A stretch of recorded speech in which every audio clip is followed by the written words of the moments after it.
How you guys doing? Man, um, big win against Georgia Tech. Homecoming of sorts for Chris Winkie. Kind of let some questionable play calls, some opportunities get away from us to really put some points on the board. Very happy with the outcome of the game. Can't wait till Trayshawn Ward gets back. Um, we still have two running backs that perform really, really well. Oh, excuse me. Overall, you need some of these type of victories, especially against Division of One opponents, Power Five opponents, conference opponents. You need that type of win to help you out, and this is the game we really needed. I think Mike Norvell starting to realize where he is, and that it is pressure, it is expectations. You can talk a good game, you can coach a good game, but at Florida State, it's about winning. And we really need this. I just question a few things that he does, and I think hopefully he does better. Hopefully he improves. But overall, I was very pleased with the running back. We had a running back over 100 yards. Our second running back had 80. He had some receiving yards. Wide receiver go over 100. Record day for Jordan Travis. Defense played good. Still got to improve, but in this modern pass-happy offensive football world, it's very refreshing to see teams line up in I formation. It's very refreshing to see goal line, physical on physical, who's the strongest team win, those type of things. So got to cut a lot of the cute stuff out, trying to be fancy and be cute, and just simplify things, basic on the goal line. That's the best thing to do, and it works very well for you. So with that being said, oh, excuse me, like I say, great victory, much needed against Georgia Tech. Got a lot of players in. I love to see that. Get those guys in, give them tremendous reps, let people come to see them, actually see them play meaningful minutes against a Power 5 conference foe, and that's something that they will remember for the rest of their life. Like I said, you don't have to have a long breakdown about Georgia Tech. Georgia Tech is struggling. They fired their head coach. Their starting quarterback's hurt. They're really mentally, physically, and emotionally. Again, I don't ever put much stock in the teams with 50,000 seat stadiums or less, because I don't think you're serious about football. You're only serious when you see over 65,000. Doak comfortable at 79, but maximum's 80. I'm still hoping on the outlook of the north end zone being raised, and we go to 90,000. And definitely if we join the SEC, you will have better games at home. Any conference besides ACC, whether it's the Big 12, the Big 10, or SEC, you will gain better opponents at home. So, good win, good win. I went to the game in 2015. I took my son. The game, we were clearly head and shoulders better than Georgia Tech, and we just allowed them to stick around and hang in there. And I always say that when you do those type of things and you let a team hang in and you let them have hope, sometimes it comes back to bite you. And the best way you do that is to come out and play consistent football, execute, dominate.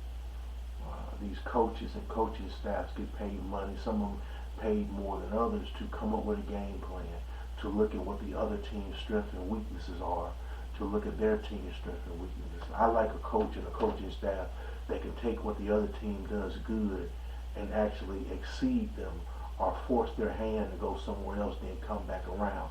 Not just look at the weaknesses, because when you play football where Florida State is, you play against teams that are good, and most of them have good coaches and good coaching staff. So I think this coaching staff is improving, and the game plan is starting to show. Just execution, cut out some of the foolish mistakes, some of the bad play calling, and stay aggressive. But you really can't say nothing. Doak had over 60,000 in it, so fans are starting to flock back. I think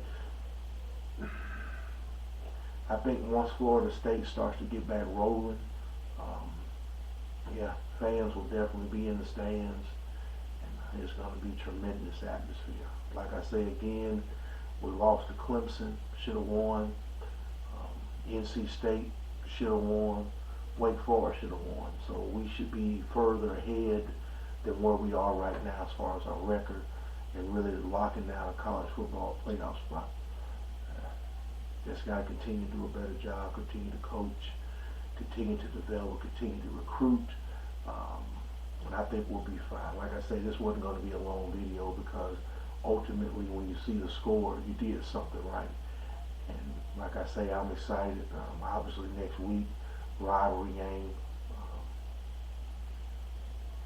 big time game coming in, playing against the Hurricanes, and hopefully we get that going and get it going the right way. So I'm not going to take up much more of your time, guys. I'm uploading some stuff on the PlayStation, relaxing, and I want y'all to know how I thought about this game. And again, like I say, it's very important that you take advantage of these opportunities. This is the type of game, especially considering the opponent, being a conference opponent, you get young guys in the game. This is how you deal. People talk about development and building depth. One way to do it is not just the weight room, the classroom, practice field, studying film. One way to get young guys better is to put them on the field in real game situations and give them something to see that they can be coached on to improve. And playing a lot of players has always been a staple of the FSU program under Bobby Bowden, as well as Mick Andrews and then Mark Richt, always were playing offensive and defensive guys as freshmen, getting them on the field in these critical moments, early in games, late in games, middle of games. That way they learn how to play. Mickey's philosophy is I'm coaching next year's defense now. So he always rotated guys so they get that experience, that confidence, that way next year they're used to seeing that. And I think that's the only way you can grow is to get most of your team on the field. Try to get as many players in the game as you can, meaningful snaps, and that builds confidence. And obviously that'll pay dividends down the line. Again, our offensive line coach has done a tremendous job. You cannot say anything wrong about the quarterback coach because your backup quarterback came in against Louisville and got it done. So the development is there, the coaching is there. The biggest question I have is, will A.J. Duffy be able to be happy maybe sitting another year going toward either he's redshirted or he's going to be a junior. He's either going to be a redshirt sophomore or junior in another year after next year. That's what I'm saying. Not 2023, but 2024 with a bright future ahead of him. Can he stay happy long enough to stay on the roster? Because basically the sky is the limit. As you see, more and more talent is starting to come in. You just got to develop and coach them up, continue to recruit, hit the portal and get better, and it won't be long till we start to see the pieces fall in place for us. So, good win, go Noles. Y'all be safe, beat Miami, and I'll talk to you guys later. Have a good day.